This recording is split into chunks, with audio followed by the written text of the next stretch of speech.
কি দোষ করলো, বড় এই পাতা দিয়া কেন গরম জল করা হয়? এই কথাতে কোনো মৌলবি কয় না। লাল কাপড়, নীল কাপড়, হলুদ কাপড়, কত কাপড় দেখলাম, কবরের কাপড়টা কেন ভাইজান সাদা? এই সাদা দিয়া কেন দাফন করা হয়? এই কথা দিয়ে পৃথিবীর কোনো মৌলবি কয় না রে। এ আমার যুবক,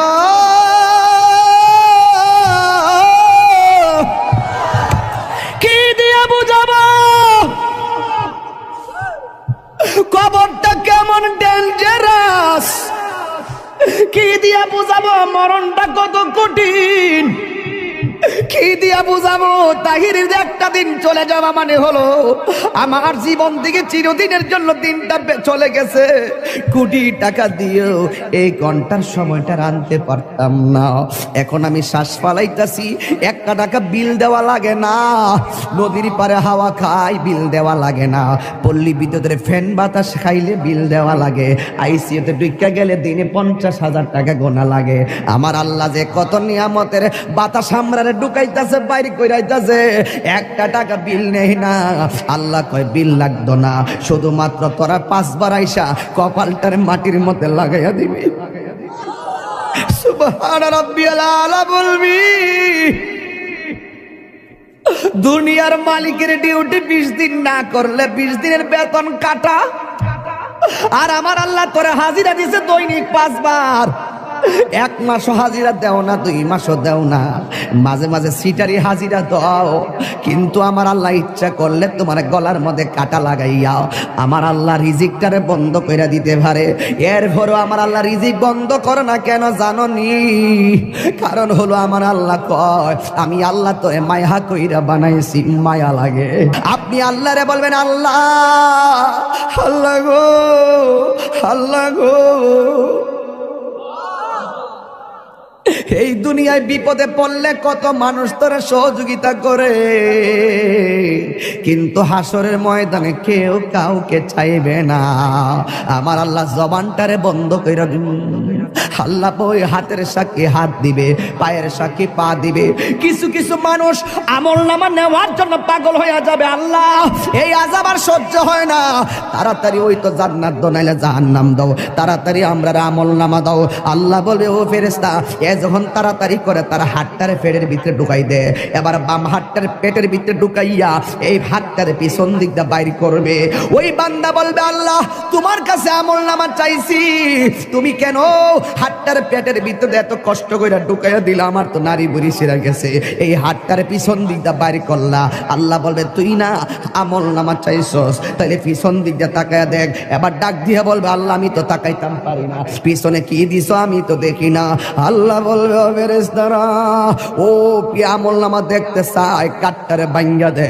এবার গাটটা ভাঙ্গা পিছন দিক দিয়ে ফিরাইয়া দিব, তাকায়া দেখবো তার হাতের মধ্যে জাহান্নামের টিকিট। হায় রে, অনেক মানুষ আল্লাহর কাছে হাসরের মাঠে পানি চাইব। আল্লাহরে কইব আল্লাহ পানি পান করব, পানি। আল্লাহ বলবে নাফরমানদের জন্য জাহান্নামের নিচ থেকে পুষ তুল, পুষ তুইলা দে পানি পান করার জন্য। জাহান্নামের নিচ থেকে পুষ তুলে দেওয়া হবে।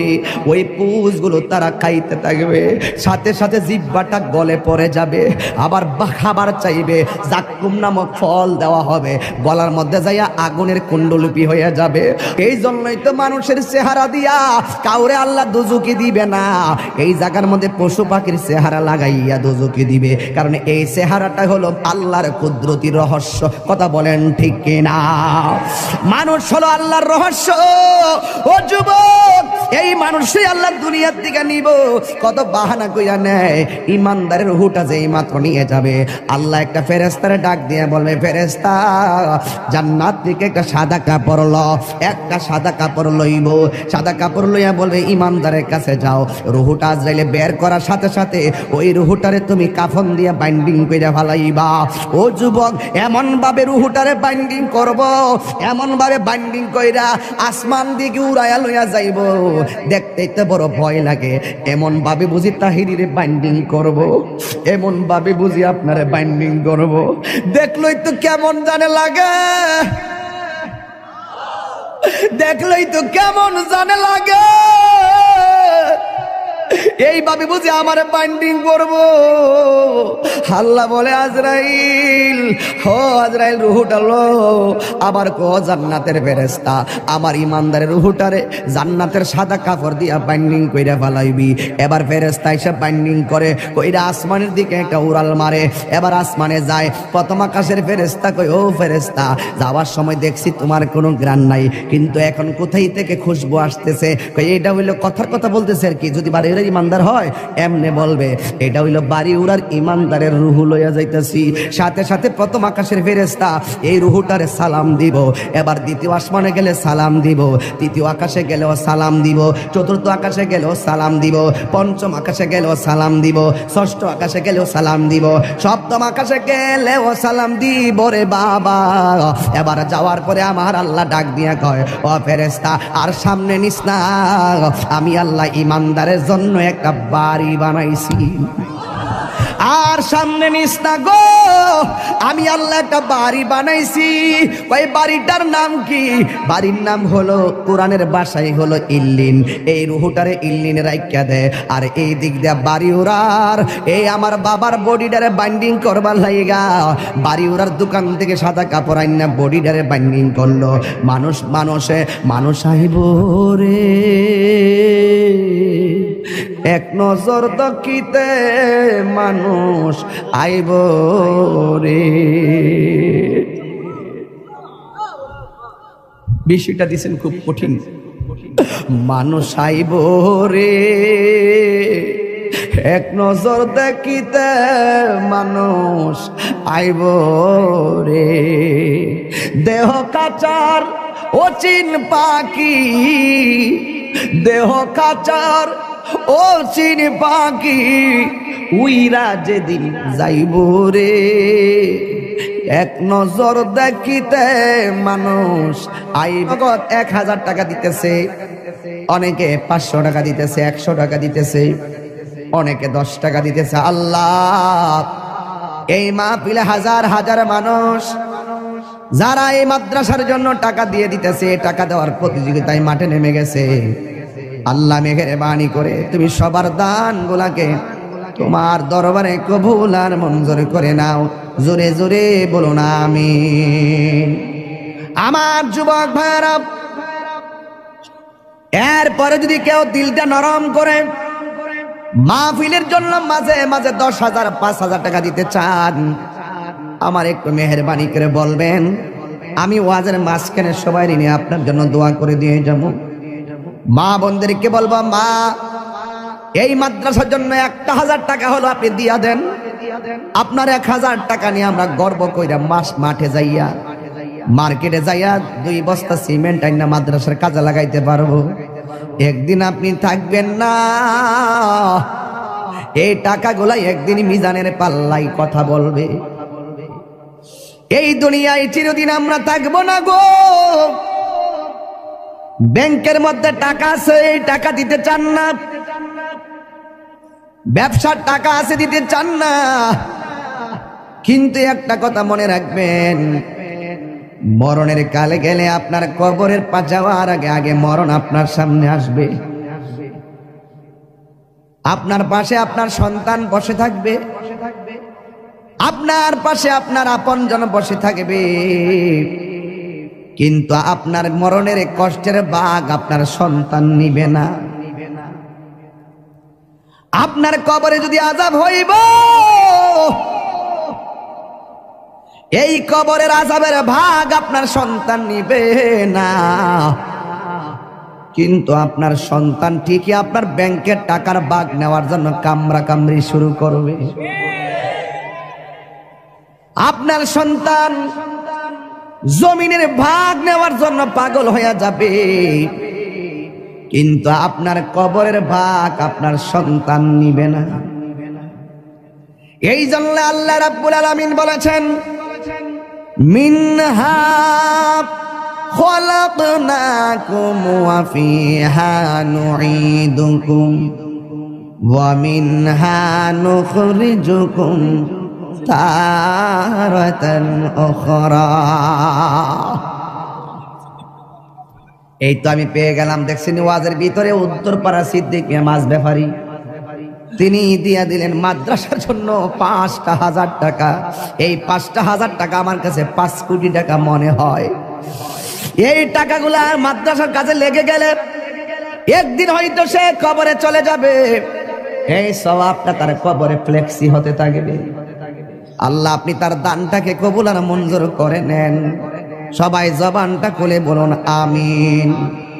আল্লাহ বলছেন এই মাটি থেকেই তোমাকে সৃষ্টি করা হয়েছে, এই মাটিতেই তোমাকে দাফন করা হবে, এই মাটি থেকে তুমি একদিন হাসরের ময়দানে উঠবে। আমার যুবক ভাইরা গভীর মনোযোগ, আমাকে বিষয় দিয়েছে কবরের আযাব আর হাসরের ময়দানের ভয়াবহতা। এই ওয়াজগুলো আমি প্রতি মাহফিলে করে দিলটা নরম করে দেওয়া লাগবে। বন্ধুরে আমার, ও বাড়ি ওরার বন্ধুরা, কুস্তি শাহবাজপুর সাজদাপুরের বন্ধুরা, মাশাআল্লাহ। কোন জায়গা? জাঙ্গালপাড়ার জনাব মোশাররফ হোসেন প্রবাসী, তিনি দিলেন ৫,০০০ টাকা। জোরে করে মারহাবা। আয় রাব্বুল আলামিন, এই দান তুমি কবুল করো, মঞ্জুর করো। আল্লাহ আমি কবরের আলোচনা শুরু করে দিলাম। রিয়াসত বাড়ির আক্তার মিয়া ২,০০০ টাকা। জোরে করে মারহাবা। নগদ যারা তুলছেন টেহারি গইন্না আমার কোয়েন কত টাকা উঠছে? আপনারা কেড়ে কেড়ে টেহা দিচ্ছেন, হাত তোলেন। নগদ কে কে দিচ্ছেন হাত তোলেন। মাশাআল্লাহ অনেকে দিছে, আলহামদুলিল্লাহ। আমার মনে হয় সবাই যদি অংশগ্রহণ করে মিনিমাম ৩০-৪০ হাজার টাকা ওঠার কথা। এরপর আমি গইন্না দিক খালি কত উঠছে টেহাটা গনেন। কেডা? উত্তরপাড়া হোসেন মিয়া দিছে, উসন মিয়া দিছে ২,০০০ টাকা। মারহাবা। স্কুল ভাড়া উসন মিয়া দিছে ২,০০০ টাকা। মারহাবা কন। কেউ রাগ করবেন না, গুসা করবেন না। যারা দিবেন তারা জিতে যাবেন, যারা টাকা দেওয়ার পরে খুশি হয়ে মারহাবা বলেন আপনারা ধন্য হয়ে যাবেন। আর যারা মনটা খারাপ করে ফেলবেন আসামি হয়ে যাবেন। জনাব মোহাম্মদ রুমুজ আলী দিছেন ১,০০০ টাকা। আয়াত আলী সর্দার বাড়ি রুমুজ মিয়া, আয়দুল আলী সর্দার বাড়ি রুমুজ মিয়া দিছে ১,০০০ টাকা। মারহাবা কন। আচ্ছা এখন যারা টাকা দিব আপনারা লিখকে ফেলাইবেন, পরে আমার কাগজটা দিয়েন, আমি একবারে লাস্টে কয়ে দেব ইনশাল্লাহ। হ্যাঁ, আমি ওয়াজটা শুরু শিখে গেছি তো, এখন মনটা গেছে সেইদিকে। হ্যাঁ, আর বাকি যা দিবেন আমার কাছে লিখকে দিয়ে দিলে আমি ইনশাল্লাহ ঘোষণা করে দিব। আর সবাই আজকে আমরা দোয়া করে যাবো। রাজি আছি নিমাজান? আপনারা এখন বাড়ি উড়ার মানুষ, দিলটা নরম করে কন, আমাদের আসল বাড়ি কি বিল্ডিং না কবর? এই আওয়াজে মানি না, জোরে জোরে বলো বিল্ডিং না কবর? বন্ধুরে টান, বন্ধুরে আমার, ও আমার যুবক ভাইয়েরা, আসল ঘরের নাম হলো কবর। এই কবরটাতে যাব, যাওয়ার আগে তো আমাদের কাছে আজরাইল আসবে। আজরাইল দেখলে তোমার কেমন লাগবে জানোনি? আমি আপনাদের কাছে জানতাম চাই, বাড়িওরা গ্রামের মধ্যে আজরাইল আইসিনি? কথা কোন আইসিনি? দাদারে লয়া গেছে আজরাইল আইসা,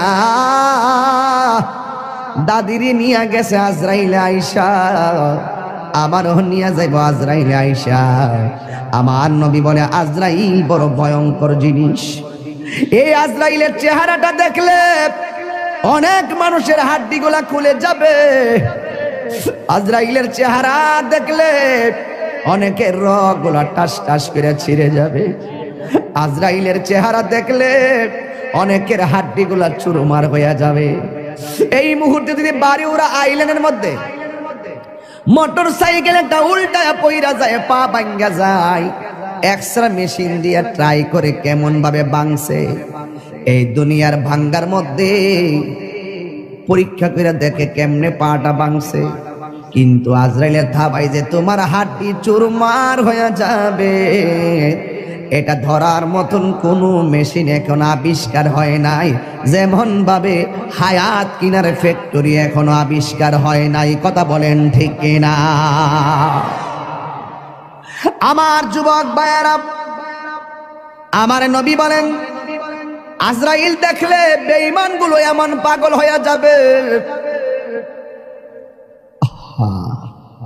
তার পাশে তার সন্তান বসে থাকবে, তার পাশে তার আপনজন বসে থাকবে, কিন্তু তার কষ্টের ভাগ তার স্ত্রীও নিবে না, তার কষ্টের ভাগ তার আম্মাও নিবে না।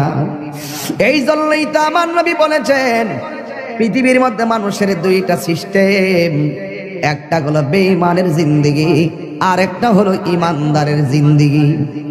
বেঈমানের জিন্দেগি করলে আজরাইলে তাবা খাইয়া রক্তগুলা পানি পানি হইয়া যাইব,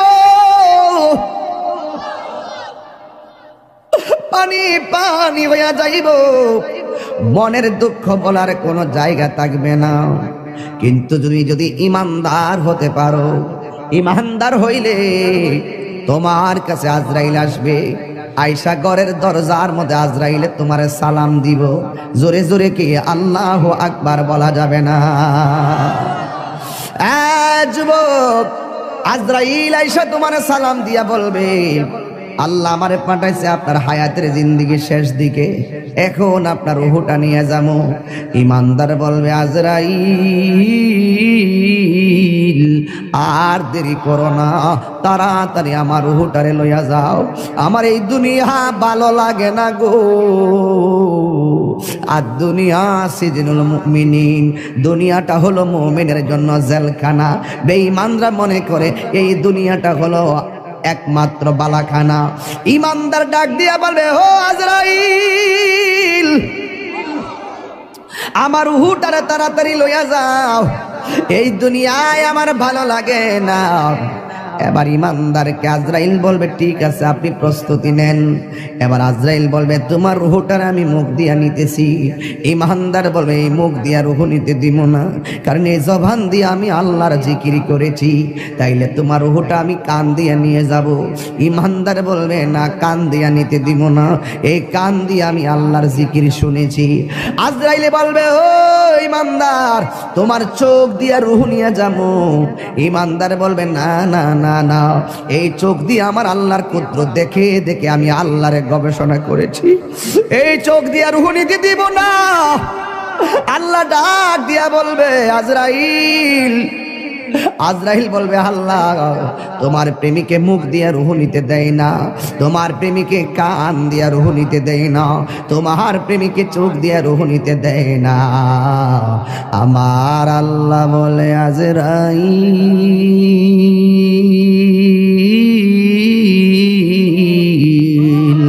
ও আজরাইল, আমার বন্ধুর রূহটা যদি নিবা, আমার ইমানদার বান্দার রূহ যদি নিবা, তাইলে তোমার হাতের তালুর মধ্যে আমি আল্লাহর নামটা লেখো, আমি আল্লাহর নামটা লেখো। হাতের মধ্যে আল্লাহর নামটা লিখবো। আল্লাহর নামটা কেমন জানেননি? কয় আল্লাহর নামটা আল্লাহু লা ইলাহা ইল্লা হুয়াল হাইয়ুল কাইয়ুম। এরপর আল্লাহর শব্দটার হামজাটা বাদ দিয়া দেন, তাকে লিল্লাহি মা ফিস সামাওয়াতি ওয়াল আরদি। লাহুল লিল্লাহ শব্দের লাম বাদ দিয়া দেন, তাকে লাহু মুলকুস সামাওয়াতি ওয়াল আরদি। লাহু শব্দের লাম বাদ দিয়া দেন, তাকে শুধুমাত্র হুয়াল্লাহুল্লাযী লা ইলাহা ইল্লা হু।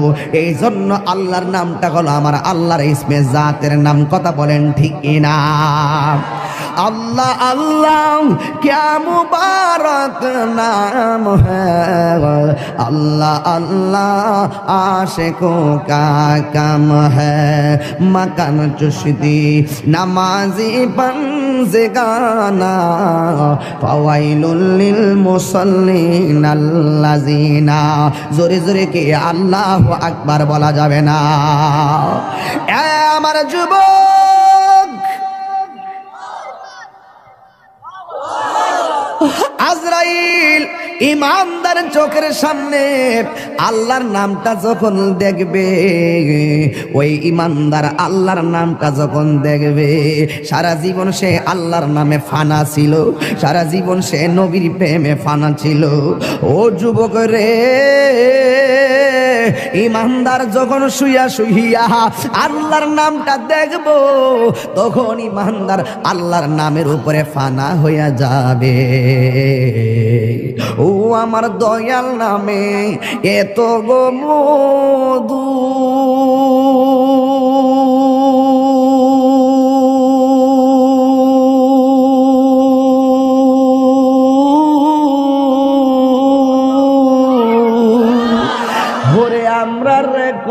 করছে এ জাদু গো ওরে দেখা দিয়া কুলে নিয়া দেখা দিয়া কুলে নিয়া নিবা মনের বেদনা আমার মন হইয়াছে রে দেওয়ানা আমার দয়াল নামে দয়াল নামে এত মধু খাইলে মধু ফুরায় না আমার মন গয়াসের দেওয়াল হরে তোমারে পাইবার হায়াসি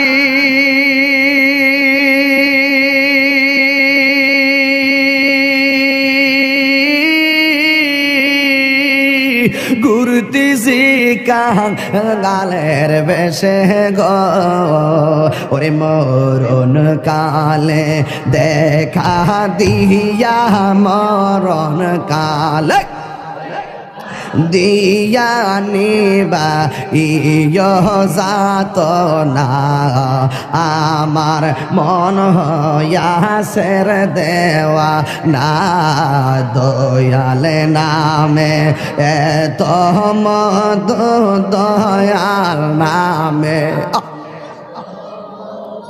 খাইলে মধু ফুরায় না আমার মন গয়াসের দেওয়া না আমার মন গয়াসের দেওয়া না একটা জবান বন্ধ রাখবেন না জবানটা খুলে বলু সুবহানাল্লাহ হে আমার বন্ধুরি ও বাড়িওয়ালার বন্ধুরা ও আমার মইনদের বন্ধুরা ও আমার সাজদাপুরের বাবা কুস্তির বাবা বুড্ডার বাবা যত জায়গা থেকে আসছে রে বাবা ও মল্লেশ্বরের বাবা আমার আল্লাহ বলে আজরাইল তোমার হাতের তালুর মধ্যে আমি আল্লাহর নামটা লেখো আল্লাহর নামটা দেখে ইমানদার আল্লাহর নামে ফানা হইয়া যাবে এই সুযোগে আজরাইলে ইমানদারের রুহটার সার্জারি কইরা লইয়া যাইব ইমারে বাবা ছোট বাচ্চা মায়ের স্তন থেকে দুধ পান কইরা যেমনে ঘুমায়া গেলে টের পায় না ইমানদার বাড়ি ওরা ভাঙ্গা ঘরে এমন ভাবে ঘুমায়া যাইব যারা পরিমাণ কোনো টের পাবে না আর জোরে জোরে কন্যা আল্লাহু আকবার এই জন্য আমার যুবক আল্লাহ কয় মাটি থেকে তোরে বানাইলাম এই মাটিতেই তোরে দাফন করা হবে আপনি চলে গেলেন আপনাকে বড়ই পাতার গরম জল দিয়া গোসল করাইতেছে কেহ লইল আতর লোবান কেহ লইল জল আমি কি দিয়া বুঝাইতাম আম পাতা জাম পাতা বড়ই পাতার কোনো অভাব নাই কোনো পাতা দিয়া বড়ই কোনো পাতা দিয়া গরম জল করে না বড়ই পাতার পানি দিয়া কেন গরম জলটা করে আম পাতা কি দোষ করলো জাম পাতা কি দোষ করলো বড়ই পাতা দিয়া কেন গরম জল করা হয় এই কথাতে কোনো মৌলবি কয় না লাল কাপড় নীল কাপড় হলুদ কাপড় কত কাপড় দেখলাম কবরের কাপড়টা কেন ভাইজান সাদা এই সাদা দিয়া কেন দাফন করা হয় এই কথা দিয়ে পৃথিবীর কোনো মৌলবি কয় না রে এ আমার যুবক কি দিয়া বুঝাবো কবরটা কেমন ডেঞ্জারাস কি দিয়া বুঝাবো মরণটা কত কঠিন কি দিয়া বুঝাবো তাহিরের যে একটা দিন চলে যাওয়া মানে হলো আমার জীবন থেকে চিরদিনের জন্য দিনটা চলে গেছে কোটি টাকা দিয়েও এই ঘন্টার সময়টা আনতে পারতাম না এখন আমি শ্বাস ফালাইতাছি 1 টাকা বিল দেওয়া লাগে না নদীর পারে হাওয়া খাই বিল দেওয়া লাগে না পল্লী বিদ্যুতের ফ্যান বাতাস খাইলে বিল দেওয়া লাগে আইসিইউতে ঢুকে গেলে দিনে 50,000 টাকা গোনা লাগে আমার আল্লাহ যে কত নিয়ামতের বাতাস আমরা ঢুকাইতেছে বাইরে কইরাইতেছে, একটা টাকা বিল নেই না। আল্লাহ কয় বিল লাগতো না, শুধুমাত্র তোরা 5 বার আইসা কপালটার মাটির মধ্যে লাগাইয়া দিবি। সুবহান রাব্বিয়াল আলা বলবি।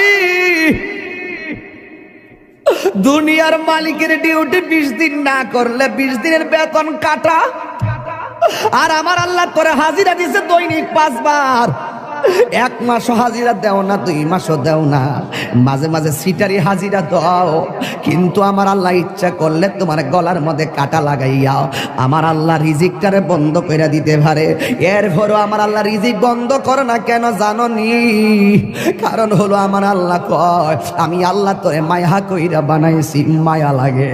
আল্লাহ ডাক দিয়ে কয় আল্লাযী খলাকাকা ফাসাওয়াকা ফাআদালাক ফি আইয়ি সূরাতিন মা শাআ রাক্কাবাক। আমার আল্লাহ তোরে সুন্দর নমুনায় বানাইছি, এই জন্য আমার আল্লাহকে খলাকতু বিয়াদাইয়া, আল্লাহ এই চেহারাটারে নিজের হাতে বানাইছে। আল্লাহ বলে মিনহা খলাকনাকুম, আমি এই মাটি থেকে তোরে বানাইছি, মানে আদম রে বানাইছে। আদম হলো ডাইরেক্ট মাটি দিয়া তৈয়ার, আমরা কইলাম মা বাবার নুতফা দিয়া তৈয়ার। বন্ধুরে আমার এই চেহারাটা ডাইরেক্ট আমার আল্লাহ নিজের হাতে বানাইছে। এই জন্যই তো মানুষের চেহারা দিয়া কাউরে আল্লাহ দুজুকি দিবে না, এই জায়গার মধ্যে পশু পাখির চেহারা লাগাইয়া দোজকে দিবে, কারণ এই চেহারাটা হলো আল্লাহর কুদরতি রহস্য। কথা বলেন ঠিক কিনা? মানুষ হলো আল্লাহর রহস্য। ও যুবক, এই মানুষই আল্লাহর দুনিয়ার দিকে নিব, কত বাহানা কইরা নেয়। ইমানদারের রূহটা যেই মাত্র নিয়ে যাবে, আল্লাহ একটা ফেরেশতারে ডাক দিয়ে বলবে, ফেরেশতা জান্নাত থেকে একটা সাদা কাপড় ল। একটা সাদা কাপড় লইব, সাদা কাপড় লইয়া বলবে ইমানদারের কাছে যাও। রূহটা আজরাইলে বের করার সাথে সাথে ওই রূহটারে তুমি কাফন দিয়া বাইন্ডিং কইরা ফালাইবা। ও যুবক, এমন ভাবে রূহটারে বাইন্ডিং করব, এমন ভাবে বাইন্ডিং কইরা আসমান দিকে উড়াইয়া লইয়া যাইব, দেখতেই তো বড় ভয় লাগে। এমন ভাবে বুঝি তাহিরিরে বাইন্ডিং করব, এমন ভাবে বুঝি আপনারে বাইন্ডিং করব, দেখলই তো কেমন জানে লাগে, দেখলই তো কেমন জানে লাগে। এইভাবে বুঝি আমার বাইন্ডিং করবো। আল্লাহ বলে আজরাইল, হো আজরাইল রূহটা লো। আবার কো জান্নাতের ফেরেশতা আমার ইমানদারের রূহটারে জান্নাতের সাদা কাপড় দিয়া বাইন্ডিং কইরা ফালাইবি। এবার ফেরেশতা এসে বাইন্ডিং করে কইরা আসমানের দিকে একটা উড়াল মারে। এবার আসমানে যায়, প্রথম আকাশের ফেরেশতা কই, ও ফেরেশতা যাওয়ার সময় দেখছি তোমার কোনো গ্রান নাই, কিন্তু এখন কোথায় থেকে খুশবু আসতেছে? কই এটা হইলো কথার কথা বলতেছে আর কি, যদি বাড়ি ইমানদার হয় এমনে বলবে এটা হইলো বাড়ি উড়ার ইমানদারের রূহ লইয়া যাইতেছি। সাথে সাথে প্রথম আকাশের ফেরেশতা এই রূহটারে সালাম দিব। এবার দ্বিতীয় আসমানে গেলে সালাম দিব, তৃতীয় আকাশে গেলেও সালাম দিব, চতুর্থ আকাশে গেলেও সালাম দিব, পঞ্চম আকাশে গেলেও সালাম দিব, ষষ্ঠ আকাশে গেলেও সালাম দিব, সপ্তম আকাশে গেলেও সালাম দিব রে বাবা। এবার যাওয়ার পরে আমার আল্লাহ ডাক দিয়া কয়, ও ফেরেশতা আর সামনে নিস না, আমি আল্লাহ ইমানদারের জন্য একটা বাড়ি বানাইছি। আর সামনে নিস না গো, আমি আল্লাহ একটা বাড়ি বানাইছি। ওই বাড়িটার নাম কি? বাড়ির নাম হলো কোরআনের ভাষায় হলো ইল্লিন। এই রূহটারে ইল্লিন রাইখা দে। আর এই দিক দিয়া বাড়ি উড়ার এই আমার বাবার বডিটারে বাইন্ডিং করবার লাইগা বাড়ি উড়ার দোকান থেকে সাদা কাপড় আইনা বডিটারে বাইন্ডিং করলো। মানুষ আইব রে এক নজর দেখিতে, মানুষ আইব রে। বিষয়টা দিছেন খুব কঠিন। মানুষ আইব রে এক নজর দেখিতে, মানুষ আইব রে। দেহ কাচার অচিন পাখি, দেহ কাচার ও চিন পাখি উইরা যেদিন যাইব রে, এক নজর দেখিতে মানুষ আইব রে। এইভাবে আপনার বডিটারে দেখবার লাগে কত মানুষ আইব, আয়া আয়া দৌড়ায় দৌড়ে আবার যাইব গা, কয় বাজার আছে আমার কাজ আছে, কয়া কয়া দৌড়ায় দৌড়ে যাইব গা। কিসের তোর বন্ধু? ফেসবুকের বন্ধু।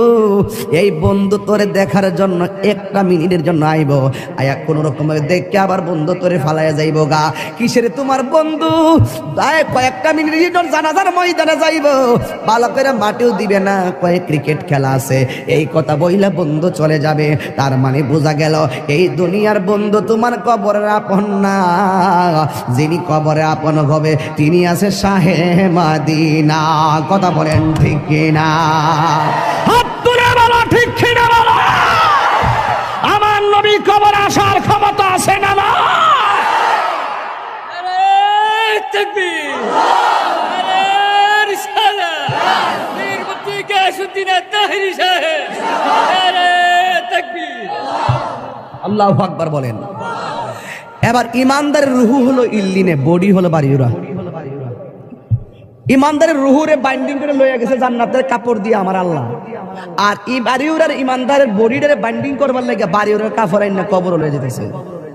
আল্লাহ ডাক দিকে, এই ফেরেশতা আমার প্রেমিক যাইতেছে ঘরে, যায়া রুহুটা নিয়ে তার ভিতরে ঢুকাই দিয়া। কবরে তো দুইজন ফেরেশতা আইব, আমি তো তিনজন আইব। ওই একজন আয়া রুহু দিয়ে যাইব গা, দুইজন আয়া প্রশ্ন করবো, জোরে কন্যা সুবহানাল্লাহ। সপ্তাহ কোন যাইতো না। এবার ওই কবরের ভিতরে ইমানদারের প্রশ্ন করব তিনটা। কয়টা? রাসূল বলেন, মৃত্যু যেমন সুখ, মৃত্যু যেমন দুঃখ, কবরও তেমন দুঃখ, কবরও তেমন সুখ, হাসরও তেমন সুখ, হাসরও তেমন দুঃখ। দুঃখের রাস্তা, সুখের রাস্তা, আমরা চাইব কোন রাস্তা? তো সুখের রাস্তা চাইলে তো সুখের কাজ করা লাগবে। কারো কারো জীবনে দুঃখগুলি সুখ হয় না, আহমদ সে সুখের, নূর নবী সে সুখের আলোকিত আয়না। তার রঙে রঙিন হলে দুঃখগুলি আর দুঃখ রয় না সবার জীবনে। আল্লাহুম্মা সাল্লি মাওলানা মুহাম্মদ ওয়া আলা আলি সাইয়্যিদিনা। বাজান, আপনারা যদি কেউ উঠেন আমি কষ্ট পাবো। আমি আসল ঘরের ওয়াজ করতেছি। যদি কেউ মন খারাপ করেন আর ডান বাম চান আর মুখে হাসি আসে, তাইলে আপনার মুসিবত। কেরে? আসল ঘরে না। রাসূল বলছেন কবর হইল আখিরাতের প্রথম মঞ্জিল। ওই প্রথম মঞ্জিলের কথা বলতেছি। আর আপনি যদি ফেসবুক চালানো ওয়াজে বসে বসে, সেটা দুঃখজনক। আমার দিকে তাকান, কবরে সুখ আছে কিনা? রাসূল বলেন বেনামাজের জন্য কবরে তিনটা শাস্তি। আমাদের খলিল রেজা সাহেব এখানে নামাজ পড়ান, ভালো আলেম। আমার বড় কষ্ট হয়, আল্লাহ রাসূল এই কথাটাই বলছিলেন, মসজিদে যখন জামাত হয়, আমি যখন দেখি কেউ ঘরে বসা, আমার মনে চায় তার ঘরটারে আমি আগুন দিয়ে জ্বালাই দেই। আমার খুব ব্যথা লাগে যখন মসজিদে জামাত হয়, আপনি দোকানে আড্ডা দেন, মনে হয় যেন কবরে শুধু আমরাই যাবো, আপনারা যাইতেন না। রাসূল বলেন কবরে বেনামাজির জন্য তিনটা শাস্তি, লিখে রাখেন। নাম্বার 1, কবরে দেওয়ার পরে দুই পাশের মাটি দুই প্রান্তে চলে যাবে। এই ছেলে, এই বসো।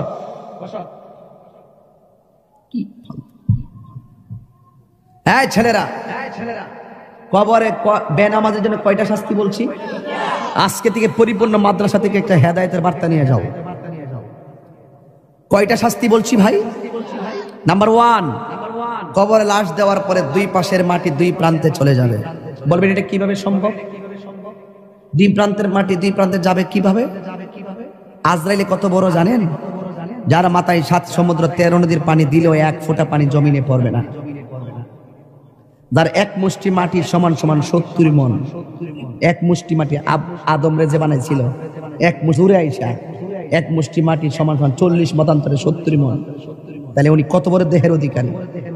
এই এত বড় আজরাইল আপনার ছোট্ট ঘরের রুমের ভিতরে ঢুকছে কেমনি? এটা যেমনি সম্ভব হিটাও সম্ভব। কথা বলেন।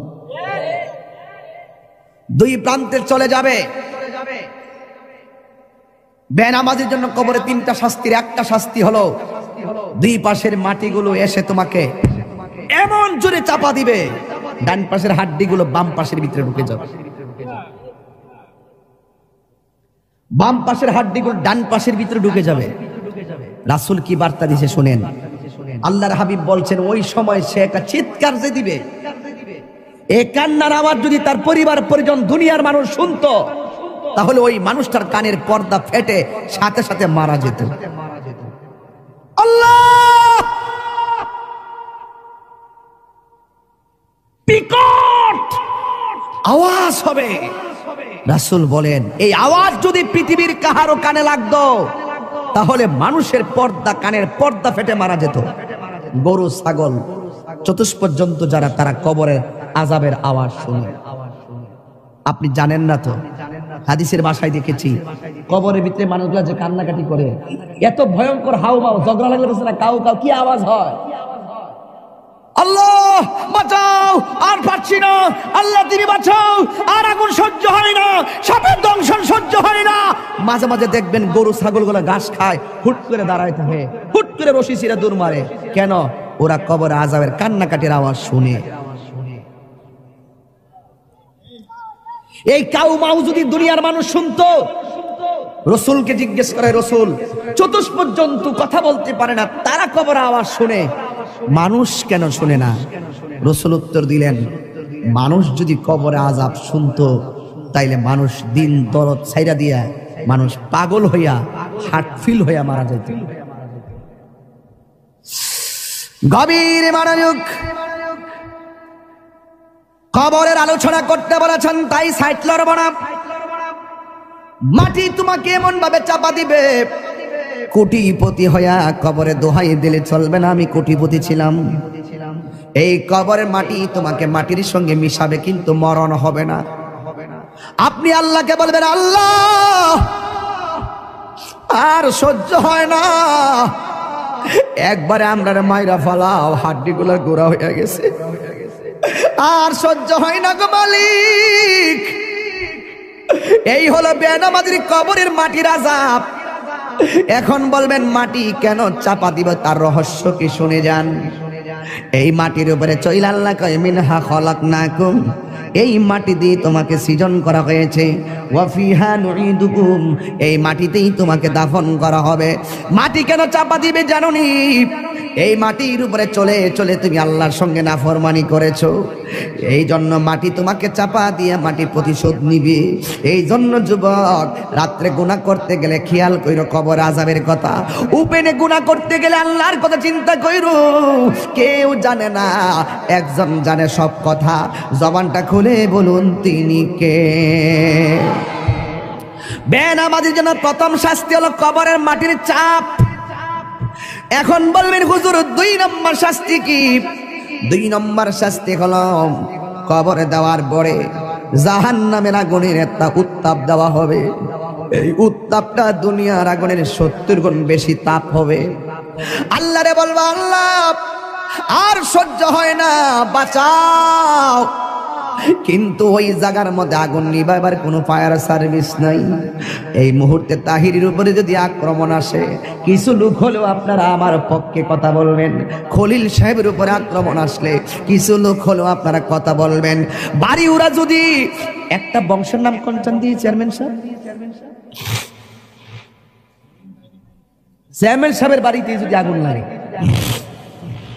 বা আমার বাড়িতে আগুন লাগলে পাশের বাড়ির মানুষকে আগুন নিভাতে যাবে না ভাই?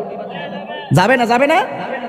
আমার বাড়িতে আগুন লাগলে পাশের বাড়ির মানুষ আগুন নিভাতে যাবে, কিন্তু ঘরের পাশে কবরে আগুন দাউ দাউ করে জ্বলতেছে, আগুন নিভাইবার কোনো ব্যবস্থা আসেনি রে বাবা।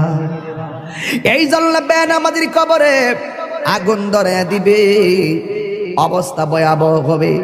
3 নম্বর বেনামাজির কবরে 3 নম্বর শাস্তি হলো, বেনামাজির কবরে একটা সাপ ঢুকবে, যেই সাপের দাঁতগুলো হবে 70 গজ লম্বা, চোখগুলো হবে দুনিয়ার আগুনের চাইতে 70 গুণ লাল।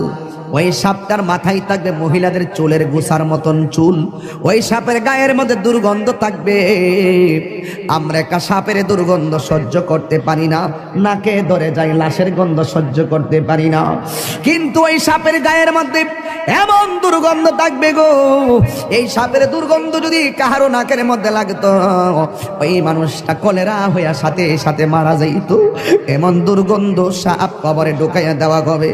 ও তাহিরি হুজুর, এই সাপটা কতটুকু লম্বা? বুখারী শরীফের হাদিস খুললা দেখেন, এই সাপের দৈর্ঘ্য হলো 450 কিলোমিটার লম্বা। এমন বিষাক্ত সাপ তোমার পায়ের মধ্যে সুবল দিবে না, তোমার কপালের মধ্যে সুবল দিবে না। কারণ মানুষের বডির ভিতরে কোন দিক দিয়ে শয়তান মানুষের ভিতরে ঢুকে জানেননি? কান দিয়া ঢুকে না, নাক দিয়া ঢুকে না, চোখ দিয়া ঢুকে না, শয়তান মানুষের ভিতরে প্রবেশ করে নাভি দিয়া, নাভি দিয়া। এই জন্য ওই শয়তানের পাল্লাই পইরা যারা নামাজ চাইরা দিছ, ওই সাপটা তোমার নাভির মধ্যে এমন জোরে 70 গজ দাঁতটা বসাইয়া দিয়া বডিটারে আলাদা কইরা 70 গজ মাটির নিচে নিয়ে ঢুকাইয়া দিবে। আপনি বলবেন আল্লাহ আর সহ্য হই না গো। ও যুবক, পায়ে হাত দিয়া বইলা যায়, নামাজ ছাড়লে আল্লাহ বড় অসন্তুষ্টি হইয়া যায়। একদম মুসা নবীর কাছে একটা মহিলা আসলেন, আয়েশা বলতেছে, মুসা নবী গো, আমি এমন গুনাহ করছি, আল্লাহর কাছে 100 বার ক্ষমা চাইলে মনে হয় কেন জানে আল্লাহ ক্ষমা করবে না। আমি এত তওবা করি, চোখের পানি ফেলায়া কান্দি গো মুসা নবী। আপনারা আওয়াজ করে বলেন, মুসা নবী কি নরম নবী না গরম নবী?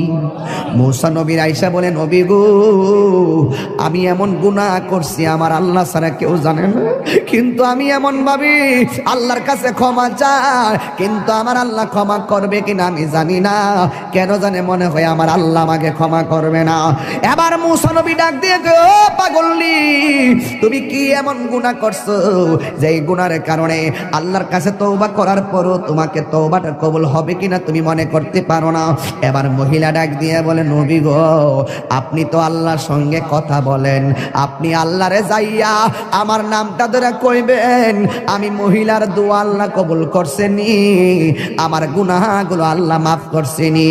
এবার মুসা নবী ডাক দিয়ে, মহিলা, তুমি কি এমন গুনাহ করছো যেই জন্য তোমার কথা আল্লাহর কাছে গিয়ে আমি তুলে ধরার জন্য বলেছ? এবার মহিলাটা ডাক দিয়ে বলে, নবী গো, আমি একটা অন্যায় করছি। কই কি অন্যায়? কই আমার বিয়ে হয় না, কিন্তু আমি একটা মানুষের সঙ্গে অবৈধ মেলামেশা করেছি। এরপরে আমি বুঝতে পারি নাই আমার পেটের মধ্যে একটা সন্তান চলে এসেছে। এখন মনে মনে ভাবলাম এই সন্তানটার আমি কি করব, কিন্তু মারার তো কোনো পদ্ধতি পাইলাম না। আমি একটা আস্তে আস্তে কোনো রকম ভাবে কাপড় চোপড় দিয়া দিয়া চলাফেরা করি, মানুষকে আমি বুঝতে দেই না যে আমি হামেলা। এই জন্য আমি কোন রকম ভাবে চলাফেরা করি, কাপড় চোপড় পরি যেন মানুষে না বুঝে। কিন্তু আমি এমন ভাবে দিন যত বাড়তে শুরু করলো, আমার শরীরটা ভারী হইতে শুরু করলো। শেষ পর্যন্ত যখন 6-7 মাস হলো, মানুষ আমারে দইরা ফেলাইবো আমার অস্বাভাবিক অবস্থা দেখলে। এরপর আমি জঙ্গলে জঙ্গলে যায়া যায়া ঘুরছি যেন মানুষ আমারে ধরতে না পারে। ও নবী গো, নবী গো, নবী গো, আপনি জানেননি গো, আমি যখন দেখলাম 10 মাস 10 দিন হয়ে গেল, একদিন আমার পেটের ব্যথা উঠে গেল, মনে হয়েছে যেন আমার সন্তানটা হইব। কোনো দাইমারে ডাকলে শাস্তি হইয়া যাইব, কোনো দাইমারে ডাকলে সাক্ষী হইয়া যাইব, কোনো মহিলারে ডাকলে সাক্ষী হইয়া যাইব। এখন আমি কি করব? নিজে নিজেই প্রসব করাইছি আমার সন্তান, এখন আমি কি করব? এতদিন আমি পেট গোপন করছি, এখন আমি বাচ্চাটা গোপন করব কেমনে? এক তো আমি জিনা কইরা গুনাহ করলাম, 2 নম্বর সন্তান হইয়া গেছে, এখন আমি সন্তানটা লোক সমাজে লইয়া গেলে আমি কলঙ্কিনী হইয়া যাইব। মুসা নবী, আমি কি ভয়ঙ্কর গুনাহ করছি জানেননি? আমি জঙ্গলার ভিতরে বাচ্চাটা হওয়ার পরে জিন্দা সুন্দর একটা ফুটফুটে বাচ্চা, এই বাচ্চাটার আমি গলার চিপ দিয়া মাইরা ফেলাইছি। এই জন্য আমি জিনা কইরা গুনাহ করছি এক অপরাধ, আমার পেটের মধ্যে বাচ্চা নিছি আরেক অপরাধ, এই বাচ্চা হওয়ার পরে আমি গলা চিপ দিয়ে মাইরা ফেলাইছি, এটা আমার অপরাধ। এবার মুসা নবী রেখা, ইয়া মুসা কালিমুল্লাহ, মাফ হইবনি গো, আমার গুনাহ মাফ হইবনি। মুসা নবী তো গরম নবী, মুসা নবী ডাক দিয়ে কম বক্তার মহিলা, যাও যাও এখান থেকে চলে যাও, এখান থেকে চলে যাও, এখান থেকে চলে যাও। ইন দি মিন টাইমে মহিলা ডাক দিয়ে কয়, মুসা নবী গো, অনেক আশা ভরসা লইয়া আপনার কাছে আসছিলাম, আপনি আমারে তাড়াইয়া দিতেছেন, কিন্তু এখন আমি কি করব? এবার মুসা নবী কয়, না না, তুমি যে অন্যায় করছো তোমার কোনো ক্ষমা হওয়ার কথা না। এই মুহূর্তে আল্লাহ ডাক দিয়ে কয়, ও মুসা রে, ও মুসা, যে অপরাধটা তুমি বড় মনে করছো, এর চাইতে আরো বড় গুনাহ আছে, তুমি